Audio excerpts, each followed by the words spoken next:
Unitarian Universalism proudly self-identifies itself as a creedless faith.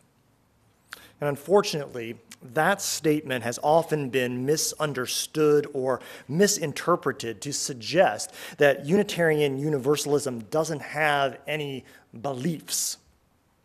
Now, of course, nothing could be farther from the truth. As a religious people, we UUs have our share of beliefs just like any other religion, really just like any other group. The difference between the UU faith and other faith groups is the source and the nature of those beliefs.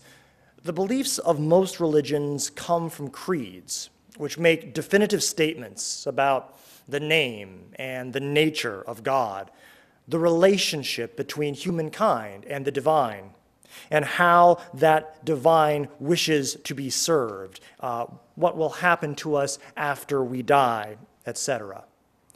Unitarian Universalist beliefs do not come from a creed. Rather, they come from our covenants, mutual promises that we make one to another that give us guidance about how best to live.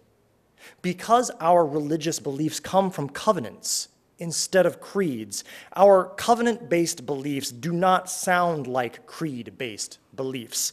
Our religious beliefs have maybe more of a practical flavor because promises are lived and creeds are not.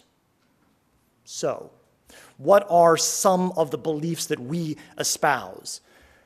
Well, let's start with the covenant that we recite at the end of every service. As many of you are aware, it's printed right there on the back of your order of service. Allow me a moment to unpack all the beliefs that I see in this promise. So we, the Church of Unitarian Universalism here in Jacksonville, we apparently believe that the way of love is worthy of being taught and studied here. We believe that truth is a sacred quest and not just a destination. We believe that action is often the best form of prayer. We believe that things like peace, knowledge, and freedom are valuable. We believe in serving others. We believe that all of us, we should be growing, both as individuals and as a community. So in other words, we believe that we ought to be humble enough to admit that none of us is so perfect that we can stop trying to improve.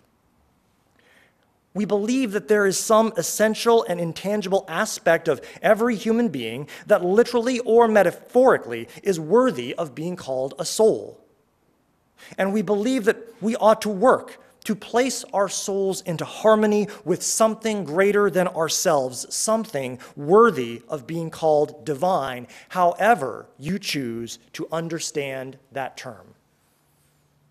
So as you can see, we UUs actually have a ton of religious beliefs, and all of that came from just one covenant. And we, of course, use several covenants. In addition to this one, we have an official membership covenant that most of us in this sanctuary have pledged to uphold. If any of you happen to serve on a committee, your committee has its own covenant. At least it's supposed to. And of course, there's the big Unitarian Universalist covenant, the one that voluntarily binds all our congregations together into one Unitarian Universalist association. Let us take a moment and look at that covenant together. So if you would, please take out your gray hymnal. And if you don't have one, you're seated next to someone who does. You can look over their shoulder. And I need to do a quick thing here before we get too deep into this. This sounds like a little bit of boring housekeeping, but it might be important. If y'all would take a quick look at your gray hymnals, go to the copyright page. It looks like this. And I need a show of hands here. On the copyright page, at the bottom of the copyright page, if your book mentions anything about this being a reprint, a corrected reprint, published in 2000, or it simply says this is a corrected reprint, if your gray book mentions the word reprint at the bottom of the copyright page, would you raise your hand so I can see how many we have? Oh, excellent, excellent. How many people don't have any mention of a reprint on their books?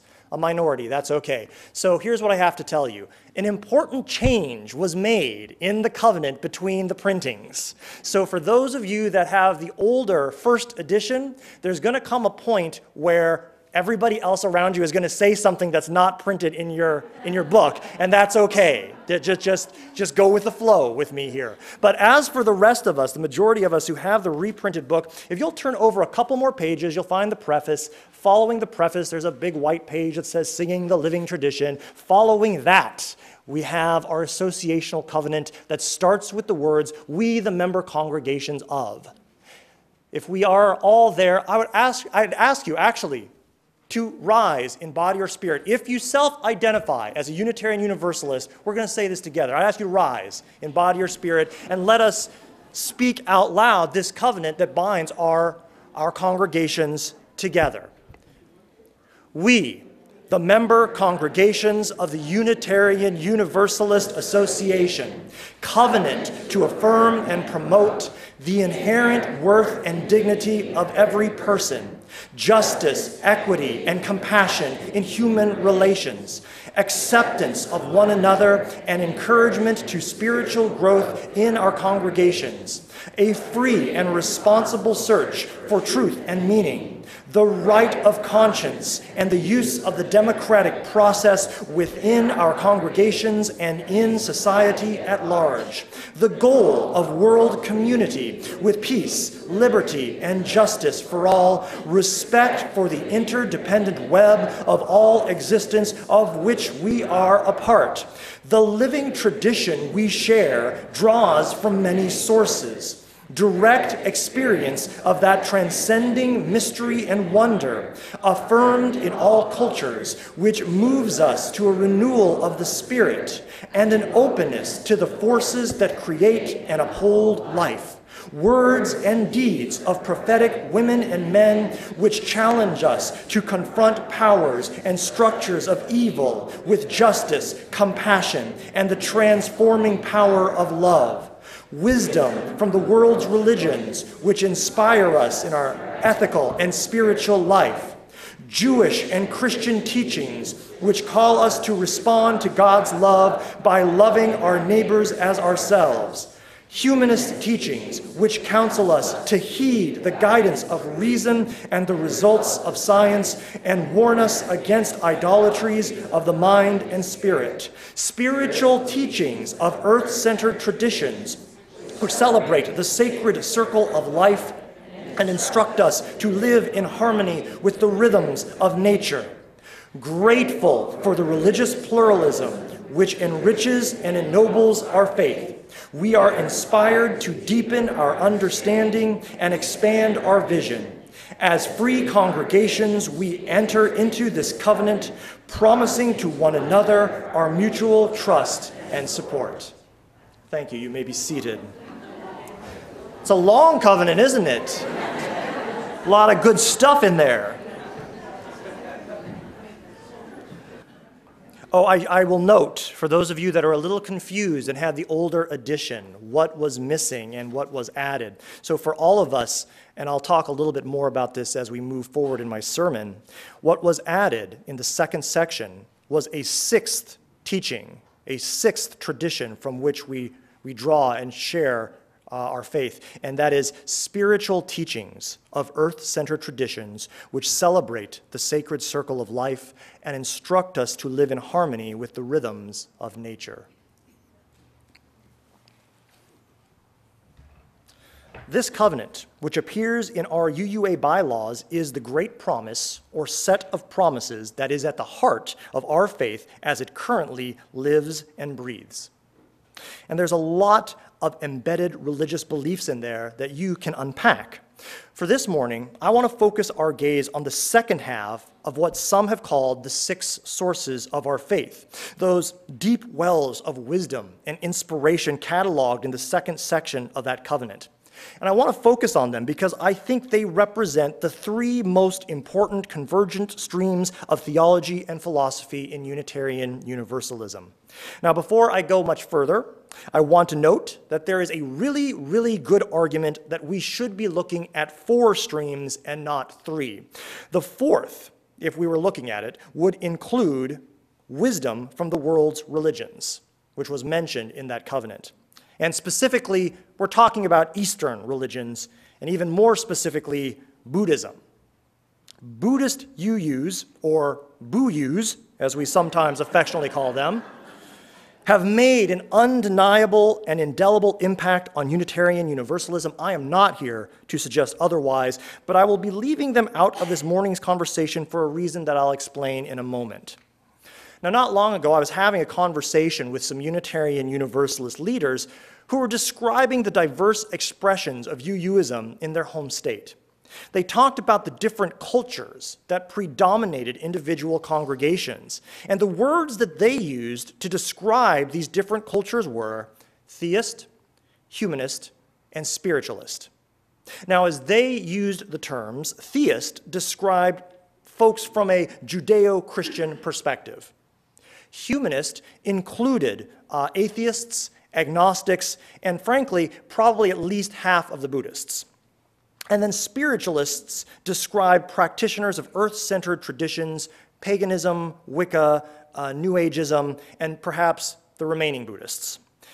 In many ways, spiritualist was used as a catch-all for any kind of non-Judeo-Christian mysticism.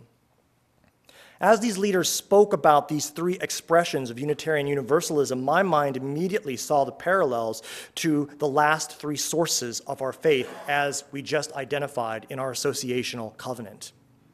And what I really appreciated about their conversation was their willingness to own each of these expressions of Unitarian Universalism, even though each presumably held their own individual idiosyncratic biases for or against some of those expressions, just as each of us have our own idiosyncratic biases. But instead of looking at the three as being in competition with each other, there was an acknowledgement of a harmony and a balance among them. Instead of viewing them as evolutionary stages of our collective faith, they were all viewed as equally valid expressions of our faith, complete in themselves, yet somehow more complete together, kind of like Voltron, defender of the universe. He's like a Japanese robot. I'll go back to the water analogy, so let's do that. We have three streams, right? Three streams, each with its own ebbs and flows, its own eddies and pools, yet all three feeding into a single body.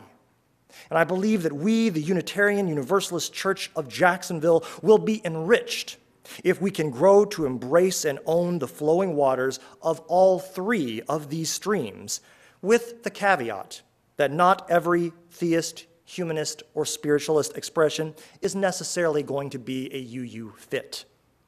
We'll start with Christianity. Now, it is not entirely accurate to say that Unitarianism is our father faith, and Universalism is our mother faith, and that Unitarian Universalism is the child of their union. Not entirely accurate to say that. On the other hand, it's not entirely inaccurate. Let's play with that analogy for a second. We must recognize that we, Unitarian Universalists, we are the children of Christians. Mom and dad are both Christians. And so when we go home for the holidays every year, we're going to see some embroidered Bible verses on the wall. There's going to be a Christmas tree. It's probably going to have a knit angel sitting on top of it. There'll be a Precious Moments nativity scene on the mantle. It's okay. Christianity is a huge part of our heritage, and there's no denying that, nor should there be. The great names from our history, the giants of our faith, our Hall of Fame, Francis David, Miguel Servetus, John Murray, Olympia Brown, Hosea Ballou, William Ellery Channing, Ralph Waldo Emerson, they were all Christians. Now, they were branded heretics by all the other Christians. But they were still Christians. You know, just because the other reindeer called him names and refused to play games with him, Rudolph was still a reindeer. Our roots are undeniably deeply Christian, and there is still a place for Judeo-Christian culture and theology in our faith. However, we must also remember that Christianity is a huge religion. There are over 33,000 different Christian denominations today, and not every one of those expressions is going to be compatible with the values of Unitarian Universalism.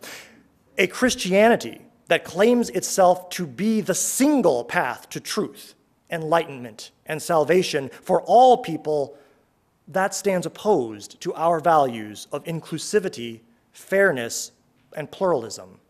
That type of Christianity, it's not going to be UU. Just as Christianity is part of our collective religious DNA, so too is humanism. And in many ways, humanism is just as difficult to define and delimit as Christianity. To find a brief and broad definition of humanism, I actually went to the website of the American Humanist Association. There I found an article titled, "What is Humanism?" Perfect, right? The author's response was, "Depends on the sort of humanist you ask." He went on to list 8 different kinds of humanists. Now that's significantly less than 33,000. It was still way too many for me, so I gave up and went to Wikipedia. So, in a nutshell, Wikipedia says that humanism is a philosophical and ethical stance that emphasizes the value and agency of human beings individually and collectively, and generally prefers critical thinking and evidence, e.g., rationalism and empiricism, over the acceptance of dogma or superstition. No doubt, humanism, especially as it might be defined there, is a hugely important part of our collective faith. The humanism in our faith is what allows us to believe and still think. It's what freed many of us from having to believe that doubt and skepticism were sins. For those of us who came from a previous faith that forced us to check our minds at the door, the humanism of Unitarian Universalism was a welcome change, and it will always be an important aspect of who we are as a religious people. But just as there are certain strains of Christianity that are incompatible with Unitarian Universalism, I would also argue there are strains of humanism that are not compatible with Unitarian Universalism. Atheism is absolutely welcome, but I don't believe there is any room in our faith for fundamentalist, militant atheism. The kind of atheism that believes itself to be the only rational conclusion that any person can ultimately arrive at. An atheism that derides those who believe in a higher power, denigrates them by believing them to be less evolved. That is not Unitarian Universalism. And finally, we look at spiritualism, which I note is perhaps a broader category than the 6th source specifically identified in our covenant.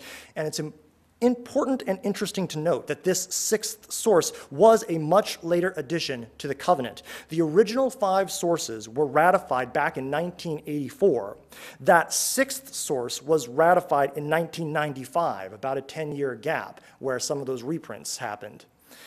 This might suggest that spiritualism, both within Unitarian Universalism and without, is a newer, growing phenomenon. It has been argued that in much the same way that humanism can be understood as a response to extreme fundamentalist Christian dogma, spiritualism is a response to extreme fundamentalist humanism. Spiritualism is such a loose category that I struggle to find a good definition that will adequately cover all the bases. So in an attempt to err on the side of overbroadness, I might suggest that spiritualism generally argues for the possibility of realities and truths that are beyond what can currently be observed or measured by science. To paraphrase Hamlet, there are more things in heaven and earth than are dreamt of in your philosophy.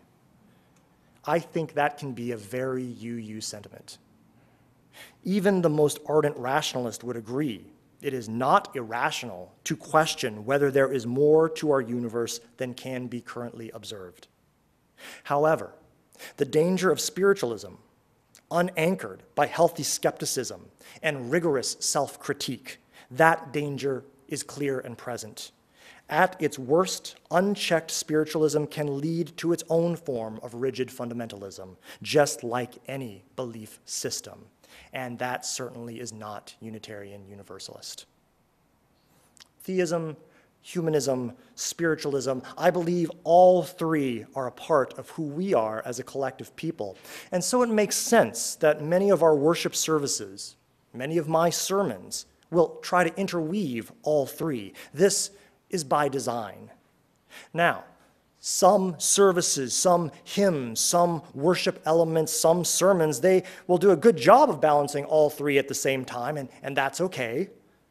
And some services, hymns, worship elements, and sermons will predominantly express one of these streams over the others, and that's okay too. Every worship element, every sermon, every service is but one piece of a much larger mosaic that combined make up the full shared ministry of this church. And like a large mosaic, the complete depth and breadth of what our ministry really is, what it really looks like, can only be appreciated when taking the long view. Any attempt to understand the full and complete mosaic by overanalyzing a single shard is kind of pointless, and it'll likely lead to some confusion and frustration. And perhaps the most important thing to keep in mind, whatever our personal, natural inclination, whichever of these three streams we naturally gravitate towards, we, all of us, we are enriched and strengthened, challenged and stretched. Our minds and hearts are forced open when we allow ourselves to play in those other streams. When we live in deep community with people who think and believe differently than we do. When we love and serve them and allow them to love and serve us. This is a theme that I hope to return to in the future. I hope to make us all more intentionally aware of how these three theological and philosophical streams interact within our greater faith, within our congregation, and within each one of us as individuals. If you have some lingering concerns about how all three streams can work together simultaneously in harmony, I'd like to leave you with one final analogy. For millennia, human beings didn't know what to make of light. Even the ancient Greeks were split. Pythagoras thought that objects emitted a stream of particles. Aristotle compared light's travel to the waves of the ocean. Subsequent scientific experimentation split the scientific community. In some experiments, light acted like a particle, and in some experiments, it acted like a wave. It took millennia before scientists realized that on a quantum level, light could be and was both. At the same time, it was mind-blowing. Albert Einstein himself was one of the scientists who helped lay the groundwork for our eventual understanding of the quantum principle of wave-particle duality. As he struggled with the problem of whether light was a particle or a wave, Einstein wrote the following: "It seems as though we must use sometimes the one theory and sometimes the other, while at times we may use either. We are faced with a new kind of difficulty. We have two contradictory pictures of reality. Separately, neither of them fully explains the phenomena of light, but together they do." Some days I wonder if everything isn't light, and the various lenses that we use to understand everything, those lenses being theism, humanism, spiritualism, while seemingly suggesting contradictory pictures of reality, maybe actually together they do a decent job of helping us to understand the inexplicable. And perhaps one day we will find that all of them were right in their own way.